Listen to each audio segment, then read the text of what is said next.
WC-135R constant phonics, దీనికి మరో పేరు న్యూక్ స్నిఫర్. అమెరికాకు చెందిన ఈ విమానం ఎక్కడ ల్యాండ్ అయినా గ్లోబల్ డిబేట్ ఖాయం. ఎందుకంటే ఇది సాధారణ విమానం కాదు. అణు విస్ఫోటనాలు, అణ్వాయుధ తయారీకి సంబంధించిన రేడియోధార్మిక కణాలు ఉన్న ఇట్టే పసిగట్టేస్తుంది. అలాంటి కీలక విమానం రీసెంట్గా యూకేలో ల్యాండ్ అయింది. మిడిల్ ఈస్ట్లో మంటలు రాజుకున్న వేళ అమెరికా ఈ విమానాన్ని బ్రిటన్కు పంపించడం తీవ్ర చర్చనీయాంశమవుతోంది. ఇంతకు పశ్చిమాసియా ఉద్రిక్తతల వేళ అమెరికా మాన్స్టర్ ప్లేన్ యూకేలో ఎందుకు దిగింది? ఇరాన్ నిజంగా అణ్వస్త్రాలు తయారు చేసిందా? టెహ్రాన్ న్యూక్లియర్ సీక్రెట్స్ కనిపెట్టడమే న్యూక్ స్నిఫర్ లక్ష్యమా? Let's watch. Target Iran. యూకేలో ల్యాండ్ అయిన మాన్స్టర్ ప్లేన్. న్యూక్ స్నిఫర్ ఎంట్రీతో షేక్ అవుతున్న పశ్చిమాసియా. మిడిల్ ఈస్ట్ లో మారణహోమానికి రంగం సిద్ధమైందా?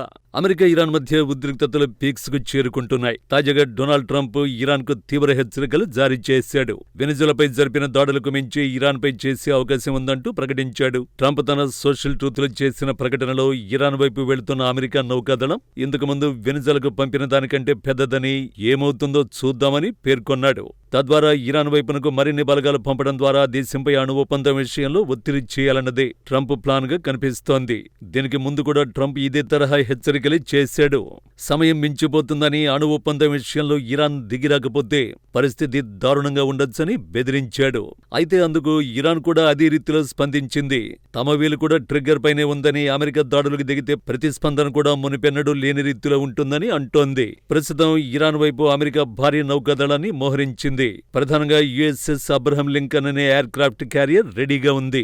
దీంతో పాటు యుద్ధ నౌకలు, డిస్ట్రాయర్లు, క్రూయిజర్లు, సబ్మెరైన్లు, ఫైటర్ జెట్లు, హెలికాప్టర్లు కూడా ఉన్నాయి. ఇరాన్ కూడా ప్రతిస్పందనగా తన షాహిద్ బఘేరి డ్రోన్ క్యారియర్ ను హాముద్ జలసంధి వద్ద మోహరించింది. భూ ఉపరితలం, సముద్రంపై నుంచి ప్రయోగించగల 1000 డ్రోన్లను సిద్ధం చేసినట్లు ఇరాన్ సైన్యం ప్రకటించింది. ఇదే సమయంలో ఇరాన్ విదేశాంగ మంత్రి అబ్బాస్ అరాగ్చి టర్కీ విదేశాంగ మంత్రితో కలిసి ఇస్తాంబుల్లో మీడియాతో మాట్లాడారు. అమెరికాతో నిష్పక్షపాత, సమానత్వంతో కూడిన చర్చలకు సిద్ధమన్నారు. అయితే ముందుగా ఏ అంశంపై చర్చ జరగాలి, ఎక్కడ కలుసుకోవాలి అనే వాటిపై నిర్ణయం జరగాలని స్పష్టం చేశారు. చర్చలకు అవసరమైతే యుద్ధానికి కూడా తాము సిద్ధమేనంటూ అరాగ్చి వ్యాఖ్యానించారు. సరిగ్గా ఇలాంటి సమయంలోనే అమెరికా మాన్స్టర్ ప్లేన్ ఒకటి బ్రిటన్లో ల్యాండ్ అయింది. దాని పేరు న్యూక్ స్నిఫర్.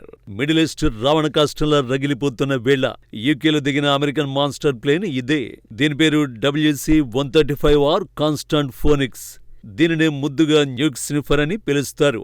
వాతావరణంలో ఎక్కడైనా అణు విస్ఫోటనాలు జరిగినా లేదా అణ్వాయుధ తయారీకి సంబంధించిన రేడియోధార్మిక కణాలు ఉన్నా ఇట్టే పసిగట్టేస్తుంది. ప్రస్తుతం ఇది బ్రిటన్లోని RAF మైల్డెన్ హాల్ ఎయిర్ బేస్ లో ఉంది. గతేడాది జూన్లో ఇరాన్ అణు కేంద్రాలపై అమెరికా దాడులు చేయడానికి కొద్ది రోజుల ముందు కూడా ఈ విమానం ఇక్కడికి వచ్చింది. అణు నిరాయుధీకరణ ఒప్పందంపై ఇరాన్ చర్చలకు రాకపోతే తీవ్ర స్థాయిలో దాడి చేస్తామని ట్రంప్ బెదిరిస్తున్న వేళ ఈ విమానాన్ని యూకేకు పంపడం తీవ్ర చర్చనీయాంశమవుతోంది. అయితే ఇట్టే న్యూక్లియర్ సీక్రెట్స్ పసిగట్టే ఈ విమానాన్ని బ్రిటన్ కు పంపించడం వెనుక చాలా కారణాలే ఉన్నాయి. వాటిలో మొదటిది ఇరాన్ న్యూక్లియర్ సైట్ లో అనుమానాస్పద కదలికలే. అమెరికా ఎనీటైం తమపై దాడి చేయొచ్చున్న భయాందోళనల మధ్య ఇరాన్లోని అణు కేంద్రాల వద్ద కార్యకలాపాలు ముమ్మరమయ్యాయి. గడిచిన 48 గంటల్లో అందిన శాటిలైట్ ఫోటోల ప్రకారం ఇరాన్లోని ఇస్ఫహాన్ న్యూక్లియర్ ప్లాంట్ దగ్గర అనుమానాస్పద కదలికలు కనిపించాయి.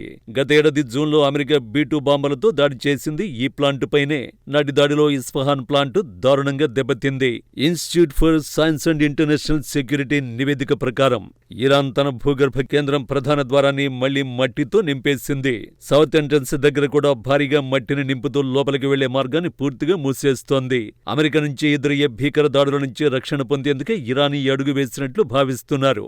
దాదాపు 408 కిలోల శుద్ధి చేసిన యురేనియం నిల్వలు ఉన్న బంకర్లకు అదనపు భద్రత కల్పించడమే దీని ప్రధాన ఉద్దేశ్యమని నివేదికలు చెబుతున్నాయి. గతంలో ఇస్ఫహాన్ అణు కేంద్రంలోని ఈ ద్వారాలను ఇంజనీరింగ్ పనుల కోసం తాత్కాలికంగా తెరిచారు. ఆ సమయంలో దాడుల ప్రభావాన్ని తట్టుకునేలా టనెల్స్ లోపల అత్యంత శక్తివంతమైన కాంక్రీట్ తో పటిష్టం చేసినట్లు నివేదికలు వచ్చాయి. తమ దగ్గర ఉన్న శుద్ధి చేసిన యురేనియంను కాపాడుకోవడానికి ఇరాన్ ఆ ప్రాంతం మొత్తాన్ని ఒక అజేయమైన కోటలా మారుస్తోంది. గతంలో సెంట్రిఫ్యూజ్లను తయారు చేసిన పై అంతస్తు భవనాల్లో కూడా పనులు జరుగుతున్నట్టు శాటిలైట్ ఫోటోలు చూపిస్తున్నాయి. సో ఇరాన్ అణ్వస్త్రాల తయారీని ఆపలేదు. ఇది అమెరికాకు కూడా తెలుసు. అందుకే ఆ దేశంపై మరోసారి భీకర దాడులకు సిద్ధమవుతోంది. ఈ దాడుల్లో రేడియో ధార్మిక కణాలను గుర్తించడానికే న్యూక్ స్నిఫర్ విమానాన్ని బ్రిటన్కు పంపినట్టు స్పష్టంగా తెలుస్తోంది. ఇరాన్పై అమెరికా బాంబు దాడి చేస్తే అణు విధ్వంసాన్ని పసిగట్టేది ఈ విమానమే.